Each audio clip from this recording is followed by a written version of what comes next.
तो फ्रेंड्स, अब डिस्कस करने हम लोग जा रहे हैं यूक्लिड डिवीजन लेमा। ओके, तो सबसे पहले समझते हैं कि यार यूक्लिड डिवीजन लेमा का यूज क्या होता है। तो मैं आपको बता दूं, it is use to find the highest common factor between two number. ठीक है, जो यूक्लिड डिवीजन लेमा है इसका यूज हम करते हैं किसी भी दो नंबर के बीच में हाईएस्ट कॉमन फैक्टर मतलब कि एचसीएफ को फाइंड करने के लिए। ओके, जैसे हम लोग बचपन में करते थे डिवीजन मेथड से, तो यही सेम है, बस इसमें थोड़ा सा स्टेप क्या होता है, चेंज हो जाता है। तो जो यूक्लिड डिवीजन लेमा का जो थ्योरम है वो ये बोलता है कि for a two positive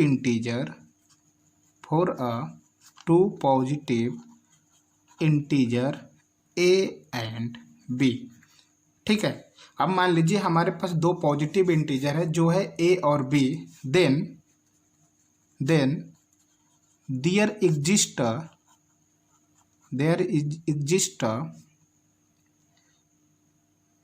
Q and R in such a way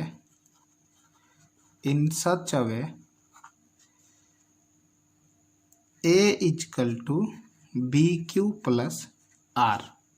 okay, where R जो होगा 0 से तो बड़ा होगा पर B से छोटा होगा। तो यही स्टेटमेंट है फ्रेंड्स।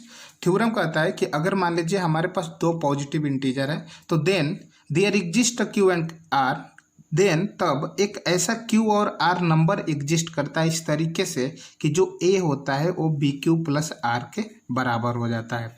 तो चलिए इस स्टेटमेंट को हम लोग जरा प्रूफ करते हैं और देखते हैं कैसे अप्लाई होता है।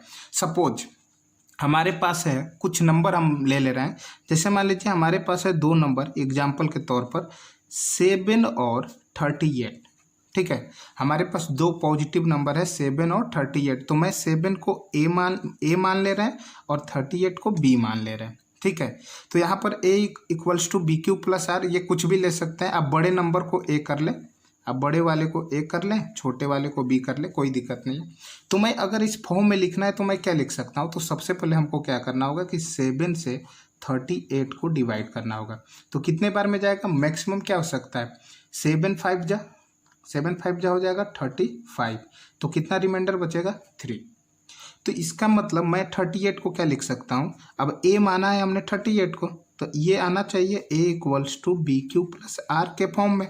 तो मैं क्या करूँगा कि लिखूँगा 38 इक्वल्स टू बी की वैल्यू क्या हो जाएगी 7 और ए जो होगा 5 होगा। ठीक, 7 इंटू 5 प्लस 3। अब जरा देखिए ये LHS RHS सेम है कि नहीं, 7 5 जा 35 और 35 प्लस 3 38। तो अब ध्यान से देखेंगे तो यहाँ पर ए की वैल्यू 38 है, बी की वैल्यू 7 है, क्यू की वैल्यू 5 है, आर की वैल्यू 3 है।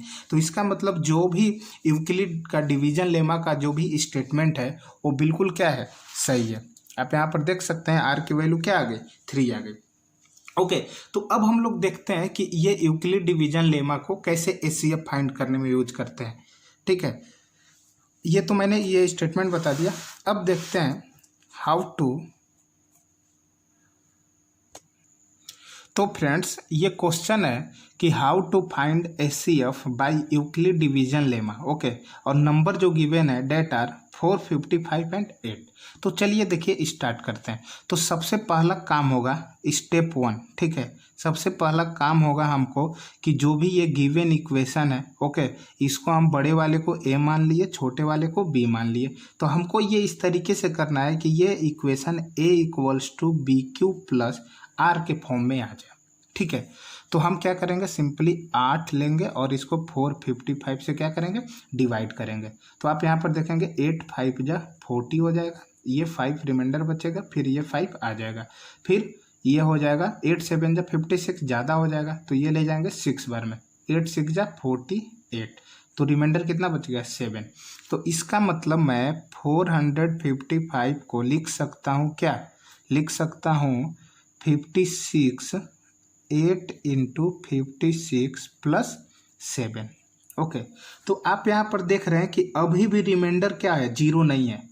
तो ठीक है, जब रिमाइंडर जीरो हो जाए, ठीक है, जब रिमाइंडर जीरो हो जाए, जैसे एक आपको क्वेश्चन दिखा दे रहा है, जैसे मान लीजिए हमको 42 और 7 के बीच में HCF फाइंड करना है। ओके, तो इसमें क्या करेंगे, हम सिंपली लिख सकते हैं 42 इक्वल्स टू 7 इंटू 6 प्लस 0। ये हो गया, इसको हमने ए माना, इसको बी माना, तो a equals to B Q plus are. तो यहाँ पर आप देख रहे हैं रिमाइंडर जीरो हो गया। जब रिमाइंडर जीरो हो जाता है, ठीक है, तो उस समय तो जो बी की वैल्यू होती है, जो बी की वैल्यू है वहीं HCF हो जाता है। बी की जो वैल्यू है 7, यही हो जाएगा आपका क्या, HCF of both number 42 and 7। यहाँ पर जो रिमाइंडर मिल रहा है that are not equal to 0। तो यार ये तो केस फर्स्ट था जब हमारा रिमाइंडर जीरो हुआ, ठीक है। ये है केस 2, जब रिमाइंडर जीरो नहीं होगा तो यार तब हम लोग क्या करेंगे। तो यार डरने की कोई बात नहीं है, आपको कुछ नहीं करना है। जब रिमाइंडर जीरो ना हो तो फिर से ये बी की वैल्यू लेना है, बी, और बी की वैल्यू है यहाँ पर 8 और आर की रिमाइंडर की वैल्यू है 7। फिर से आपको 8 और 7 के लिए अप्लाई करना है यूक्लिड का डिवीजन लेमा, ठीक है। तो for 8 and 7 on applying Euclid division lemma, तो मैं क्या लिख सकता हूँ friend, 8 equal to 7 into 1 plus 1 हो गया। तो 7 इंटू 1 1, 7, 7 प्लस 1 8 के बराबर हो गया। तो आप यहाँ पर देखेंगे कि फिर से हमें क्या मिला, अभी भी रिमाइंडर हमें क्या मिल रहा है, 1 मिल रहा है। ओके, और यहाँ पर जो Q की वैल्यू है, ठीक है, वो कितना है, वो भी क्या है, 1 है, और B की वैल्यू कितना है, 7 है, ठीक है। अगर मैं इसको लिखूँ A equals to B Q plus are, तो कंपेयर करूंगा तो आर की वैल्यू 1 मिल जाएगा, बी की वैल्यू 7 मिल जाएगा। तो यार फिर यहाँ पर रिमाइंडर क्या हुआ, जीरो के बराबर नहीं हुआ। तो फिर से हम वही काम करेंगे, बी और आर के बीच में यूक्लिड डिवीजन लेमा लगाएंगे। तो यहाँ पर बी की वैल्यू कितना मिला, 7, और आर की वैल्यू कितना मिला, 1। तो फिर से